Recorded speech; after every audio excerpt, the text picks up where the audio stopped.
Hello मित्रों, आज આપણે 12 વિજ્ઞાન પ્રકરણ નંબર 4 એમાં એક પ્રશ્ન જોઈશું। એમાં અંતઃસ્ત્રાવી ગર્ભ અવરોધકોની પ્રક્રિયાના પ્રકાર અને તેના ખરેખર લાભ અને ગેરલાભ કયા કયા છે। તો આપણે આગળ થિયરીમાં જોઈ ગયા છીએ કે હાલમાં મળતા જે આંતરગર્ભાશય ઉપાયો છે જેને આપણે આઈયુડીસ તરીકે ઓળખી ગયા। આ આઈયુડીસ એમાં પહેલો પ્રકાર છે બિન ઔષધીય આઈયુડીસ।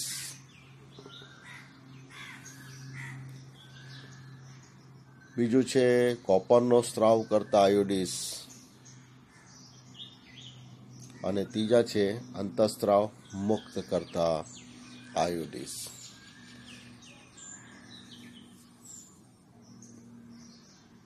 આ અંતઃસ્ત્રાવી અવરોધકો છે એની પ્રક્રિયાના આપણે પ્રકારો જોઈએ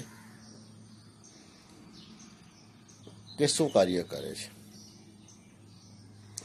તો આ અંતઃસ્ત્રાવ મુક્ત કરતા જે આયોડીસ છે એ ગર્ભસ્થાપન માટે ગર્ભાશયને બિન અનુકૂળ બનાવે છે। એટલે ફલનની પ્રક્રિયા બાદ જ્યારે 16 કોષી ગર્ભાશયમાં આવે છે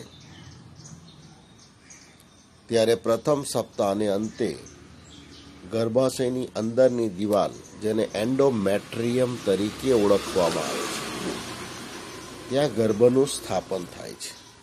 તો આ ગર્ભાશયની જે અંદરની દિવાલ છે એને ગર્ભ સ્થાપન માટે પ્રતિકૂળ બનાવી દે છે। અંતઃસ્ત્રાવોની અસર હેઠળ એ પ્રતિકૂળ બની જાય છે જેને કારણે ગર્ભ સ્થાપન થઈ શકતો નથી। અને એ ઉપરાંત આ અંતઃસ્ત્રાવો યોનિ માર્ગને શુક્રકોષો માટે પ્રતિકૂળ બનાવી દે છે। યોનિ માર્ગમાં શુક્રકોષો પ્રવેશે ત્યારબાદ આપણે જોઈ ગયા કે એની દિવાલના સ્નાયુનું સંકોચન, ગર્ભાશયના સ્નાયુનું સંકોચન, અંડવાહિનીનો સ્ત્રાવ, આ બધા પરિબળોને કારણે શુક્રકોષ અંડકોષ તરફ આગળ વધે છે। આ પ્રક્રિયાને અટકાવવાનું કાર્ય કરે, શુક્રકોષોને માટે એને પ્રતિકૂળ બનાવી દે છે। એ ઉપરાંત આપણે જોઈએ કે આજે આયોડીસને બદલે પ્રોજેસ્ટેરોનનો જો ઇન્જેક્શન સ્વરૂપે પણ ઉપયોગ કરી શકાય છે અને તેનો ધીમે ધીમે સ્ત્રાવ જે થાય છે એ અંડકોષ પાતને અટકાવે છે। એટલે આ જે પ્રોજેસ્ટેરોન છે અંડપતનને અટકાવવાનું કાર્ય કરે છે। તો આ રીતે અંતઃસ્ત્રાવી અવરોધકો છે એ ગર્ભાશયની દિવાલ અને ગર્ભસ્થાપન માટે બિન અનુકૂળ બનાવી દે છે, યોનિ માર્ગને શુક્રકોષો માટે પ્રતિકૂળ બનાવી દે છે અને પ્રોજેસ્ટેરોન જે અંડકોષપાત એની ક્રિયાને અટકાવે છે। તો આ રીતે આ અંતઃસ્ત્રાવી અવરોધકો જે દંપતીને સંતાનની ઈચ્છા ન હોય તે એનો ઉપયોગ કરે છે। તો આ અંતઃસ્ત્રાવી અવરોધકોના લાભ કયા? તો અહીંયા આપણે જોઈએ કે આ અંતઃસ્ત્રાવી અવરોધકોમાં પ્રોજેસ્ટેરોન એનો ઉપયોગ કરવામાં આવે છે અથવા ઇસ્ટ્રોજન અને પ્રોજેસ્ટેરોનના સમૂહ એનો ઉપયોગ કરવામાં આવે છે અથવા અંતઃસ્ત્રાવનો સ્ત્રાવ કરતા અંતઃસ્ત્રાવ મુક્ત કરતા આયોડીસનો ઉપયોગ કરવામાં આવે છે। તો આ અંતઃસ્ત્રાવ આયોડીસ મૂક્યાના 72 કલાકની અંદર તાત્કાલિક ગર્ભ અવરોધક તરીકે અસરકારક જોવા મળે છે। તેનાથી બળાત્કાર અથવા અસુરક્ષિત મૈથુન ક્રિયાને કારણે થતા ગર્ભાધાનને રોકી શકાય છે। તો આ રીતે અસુરક્ષિત ગર્ભાધાનને રોકવા માટે બળાત્કારના કિસ્સામાં એ લાભદાયી સિદ્ધ થાય છે. તો આ રીતે આ જે અંતઃસ્ત્રાવી અવરોધકો છે એ લાભદાયી છે, પરંતુ એના કેટલાક ગેરલાભ પણ જોવા મળે છે. તેના ગેરલાભ કયા કયા છે? તો સૌથી પહેલો ગેરલાભ જોઈએ તો આ આંતરગર્ભાશય ઉપાયો જે છે એ સ્ત્રીઓના આદર્શ ગર્ભ અવરોધકો તરીકે કહેવામાં આવે છે, પરંતુ તેની ગંભીર સાઇડ ઇફેક્ટ્સ પણ જોવા મળે છે. તે એલર્જીક અસરો દર્શાવે છે, અને જો અવ્યવસ્થિત રીતે તેને મૂકવામાં આવે છે તો ગર્ભાશયની જે પેશીઓ છે એને નુકસાન કરે છે, અને તેને કારણે ગર્ભાશયની દિવાલમાંથી રુધિરનો સ્ત્રાવ થાય છે, રક્તસ્ત્રાવ થાય છે. અને એ ઉપરાંત આપણે જોઈએ તો આજે અંતઃસ્ત્રાવી અવરોધકો જે છે સામાન્ય અંતઃસ્ત્રાવી પ્રમાણને નુકસાન પહોંચાડે છે. શરીરમાં કુદરતી રીતે જે અંતઃસ્ત્રાવોની સાયકલ ચાલે છે, ચક્ર ચાલે છે, એને નુકસાન પહોંચાડે છે, અને અંતઃસ્ત્રાવની જે પ્રક્રિયા છે એમાં અસંતુલન સર્જાય છે. એટલે પાછળથી જો ગર્ભધારણ ઈચ્છવામાં આવે તો પણ એ થતું નથી, કારણ કે શરીરમાં અંતઃસ્ત્રાવોની અસમતુલા સર્જાય છે. આપણે ઋતુચક્રમાં પણ જોઈ ગયા છીએ કે ઋતુચક્રના 5 દિવસ, શરૂઆતના 5 દિવસ પછી અગ્રપિચ્યુટરીમાંથી એફએસએચનો સ્ત્રાવ થાય છે. એફએસએચના સ્ત્રાવને કારણે અંડપુટિકાઓનો વિકાસ થાય છે. જ્યારે અંડપિંડમાં અંડપુટિકાઓનો વિકાસ થાય ત્યારે એમાંથી ઇસ્ટ્રોજનનો સ્ત્રાવ થાય છે, જે ગર્ભાશયની દિવાલને ગર્ભસ્થાપન માટે યોગ્ય રીતે તૈયાર કરે છે.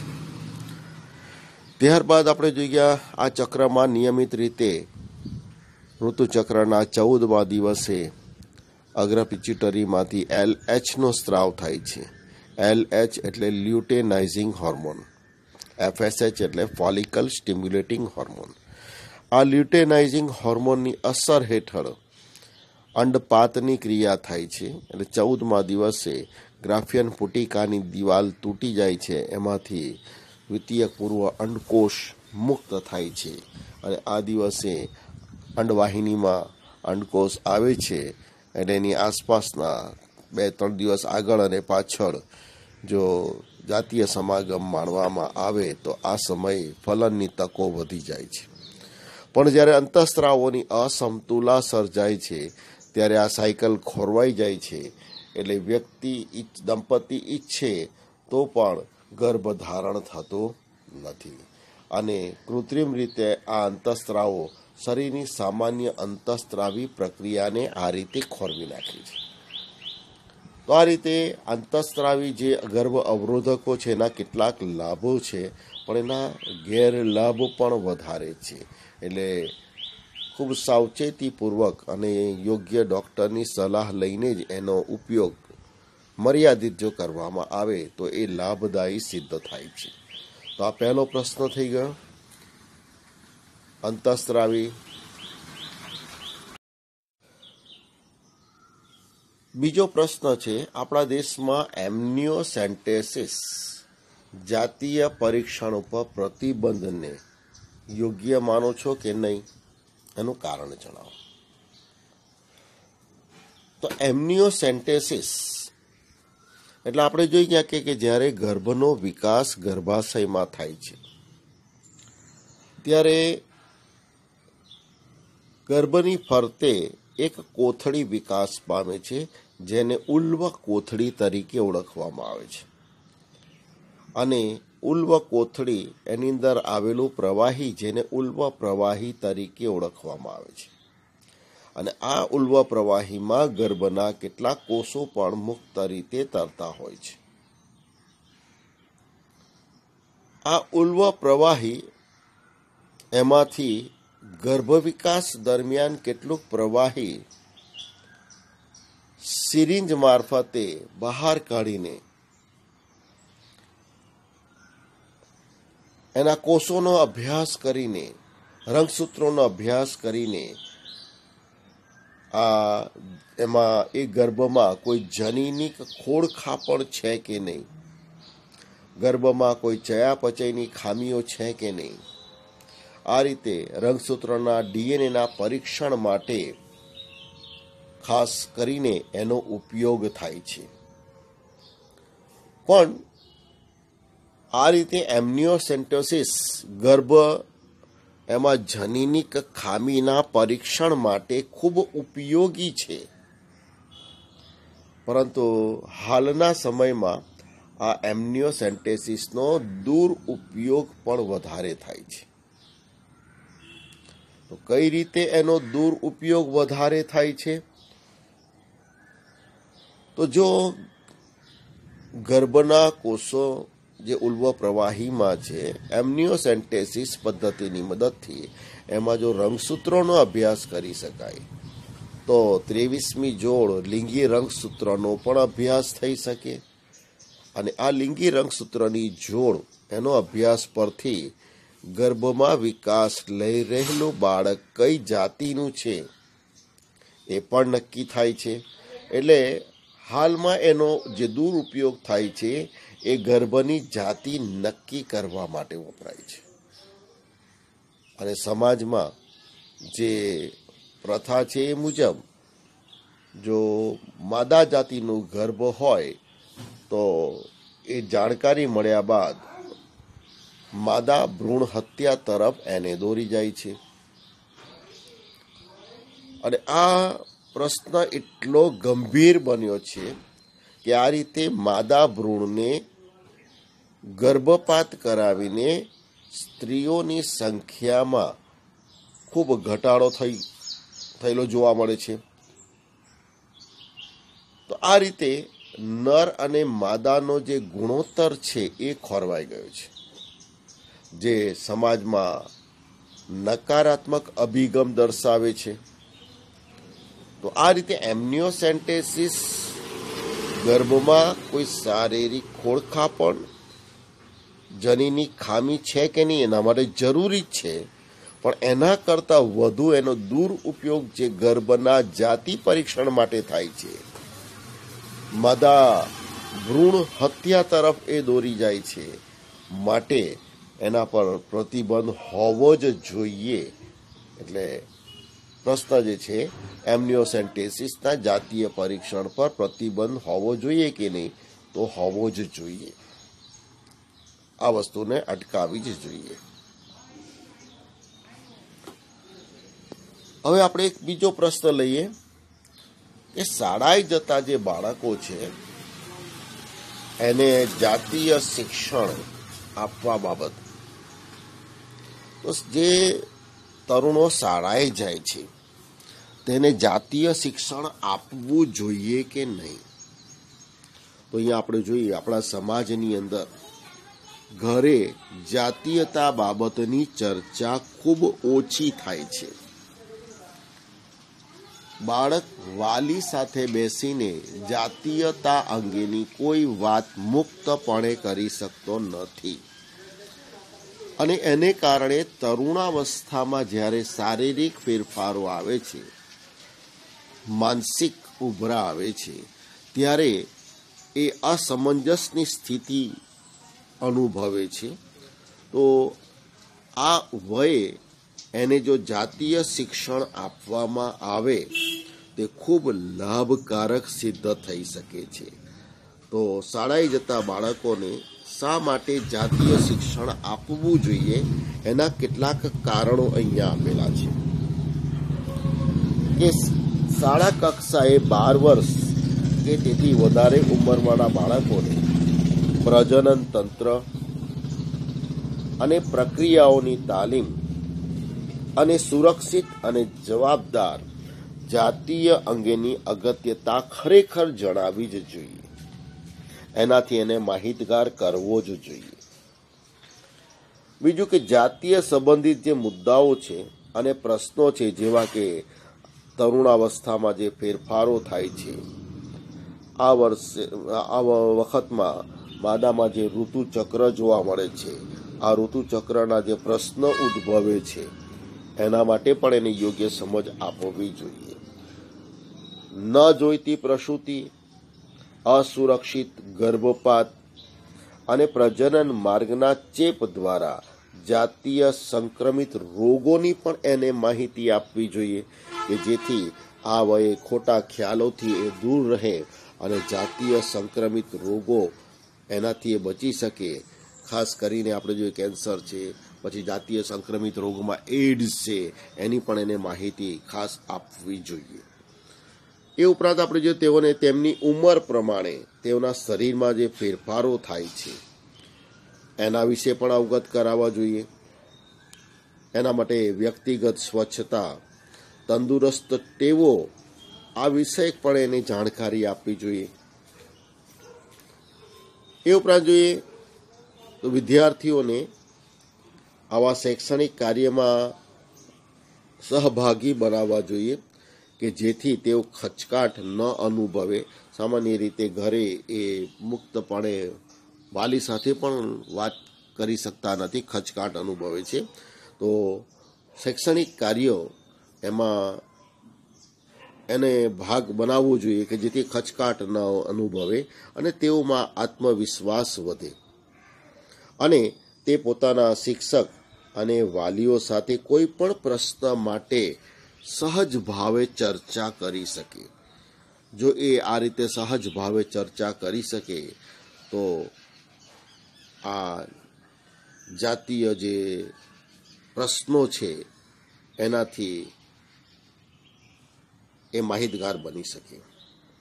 એ ઉપરાંત પ્રજનન અંગો એ પ્રત્યે પણ ચર્ચા દ્વારા એ જાગૃત બને તેવી વ્યવસ્થા કરવી જોઈએ અને સુરક્ષિત અને સ્વચ્છ લિંગી ક્રિયાઓ માટે અગત્યનો ભાગ ભજવે કે જેથી લોકો પ્રાજનિક રીતે તંદુરસ્ત બની શકે.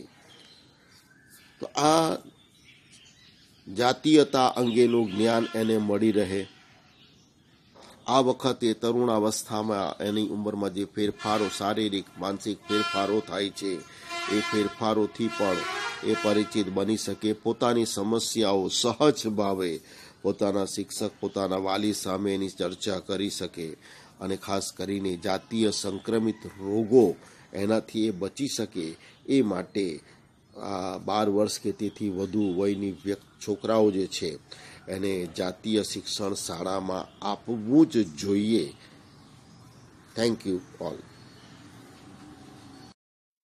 હાલો મિત્રો, હવે આપણે જોઈએ વૈજ્ઞાનિક કારણમાં પહેલું, વસ્તી વધારો અનિવાર્ય દૂષણ છે. 2 માર્કમાં વૈજ્ઞાનિક કારણમાં વૈજ્ઞાનિક સમજૂતીમાં પ્રશ્ન પૂછાય છે. તો વસ્તી વધારો અનિવાર્ય દૂષણ કઈ રીતે છે આપણે જોઈએ તો આપણે જોઈએ કે પૃથ્વી પર જે નૈસર્ગિક સ્ત્રોતો છે જેવા કે હવા, જમીન અને પાણી એ મર્યાદિત પ્રમાણમાં છે. હવે નૈસર્ગિક સ્ત્રોતો જો મર્યાદિત પ્રમાણમાં હોય અને મર્યાદિત સજીવો એમાં વસવાટ કરતા હોય તો બધાને પૂરતા પ્રમાણમાં એ સરળતાથી મળી રહે છે. પરંતુ આપણે જોઈએ છે કે આ પૃથ્વી પર માનવ વસ્તીનું પ્રમાણ ખૂબ ઝડપથી વધે છે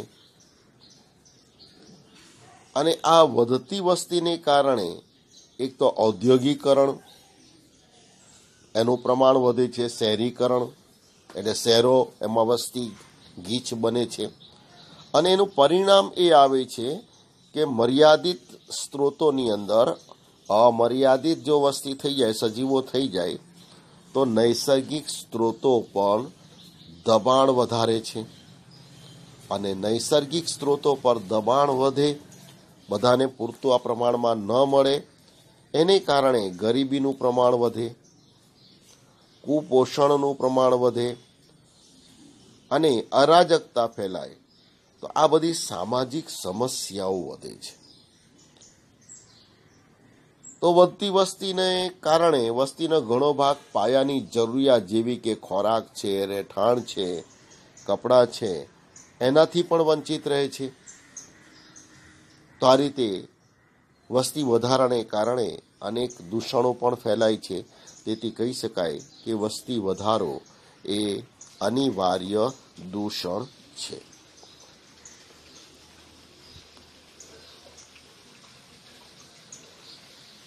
બીજો પ્રશ્ન આપણે લઈએ, કુટુંબ નિયોજનની કુદરતી જે પદ્ધતિ છે એના દ્વારા, એટલે કે કૃત્રિમ પદ્ધતિ વગર પણ ગર્ભધારણને અટકાવી શકાય છે. તો આપણે જોઈએ કૃત્રિમ પદ્ધતિઓ, એમાં અવરોધન પદ્ધતિનો ઉપયોગ કરી શકાય છે, વિવિધ આયોડિઝનો ઉપયોગ કરી શકાય છે. કૃત્રિમ પદ્ધતિની અંદર રસાયણોનો પણ ઉપયોગ કરી શકાય છે, ક્રીમ ફોર્મ વગેરે આપણે જોઈ ગયા છે. અને કૃત્રિમ પદ્ધતિની અંદર અંતઃસ્રાવો યુક્ત પિલ્સ, ગોળીઓ, એનો પણ ઉપયોગ થાય છે. પણ આવા કોઈ પણ કૃત્રિમ પદ્ધતિના ઉપયોગ વગર પણ ગર્ભધારણને અટકાવી શકાય છે, આપણે જોઈ ગયા છે. અને એ પદ્ધતિ છે કુદરતી પદ્ધતિ. એમાં કોઈ પણ કૃત્રિમ સાધનોનો ઉપયોગ કરવામાં આવતો નથી. તેમાં આપણે જોઈ ગયેલા કે સૌથી પહેલું કુદરતી પદ્ધતિની અંદર કે ઋતુસ્રાવના 14મા દિવસે અંડપતન થાય છે. એટલે ઋતુસ્રાવના જો 10 થી 17 દિવસ દરમિયાન અંડપતનની શક્યતા આ વખતે મહત્તમ જોવા મળે છે. તો આ સમયગાળો એ ફલન સમયગાળા તરીકે ઓળખવામાં આવે છે. એટલે કે 10 થી 17મા દિવસ સુધીમાં જો જાતીય સમાગમ માણવામાં આવે તો ફલનની તકો વધી જાય છે. તો અહીંયા 10 થી 17ના સમયગાળા દરમિયાન જો સમાગમથી દૂર રહેવામાં આવે, સંયમ જો રાખવામાં આવે આ દિવસો દરમિયાન, તો કુદરતી રીતે ગર્ભધારણની કોઈ શક્યતા એમાં રહેતી નથી. તો આ રીતે કોઈ પણ સાધનના ઉપયોગ વડે માત્ર સંયમ દ્વારા 10 થી 17 દિવસ, ઋતુચક્રના 10 થી 17મા દિવસ દરમિયાન માત્ર સંયમ દ્વારા આ પ્રક્રિયાને અટકાવી શકાય છે. એ ઉપરાંત આપણે જોઈએ કે પ્રસવની ક્રિયા બાદ, બાળ પ્રસવ બાદ સ્તન ગ્રંથિઓમાંથી દૂધનો સ્ત્રાવ થાય છે અને માતા બાળકને સ્તનપાન કરાવે છે. તો જ્યાં સુધી માતા બાળકને સ્તનપાન કરાવે, તો સ્તનપાન કરાવતી સ્ત્રીમાં પણ પ્રથમ 3 માસ સુધી ઋતુસ્રાવ કે અંડ નિર્માણ જોવા મળતું નથી. મેક્સિમમ એમાં 6 માસની મુદત આપેલી છે, આપણે જોઈ ગયા છીએ અહીંયા. તો આ સમયગાળા દરમિયાન જાતીય સમાગમ જો માણવામાં આવે તો ગર્ભધારણની કોઈ શક્યતા રહેતી નથી. અને એ ઉપરાંત આપણે જોઈએ બાહ્ય સ્ખલન, જે આમાં આપેલું નથી, કે જાતીય સમાગમ માણતી વખતે વીર્યનો સ્ત્રાવ થાય, એટલે સ્ખલનની ક્રિયા થાય તે પહેલાં જો શિશ્નને યોનિ માર્ગમાંથી બહાર કાઢી નાખવામાં આવે તો વીર્ય સ્ખલન યોનિ માર્ગથી બહાર થાય છે.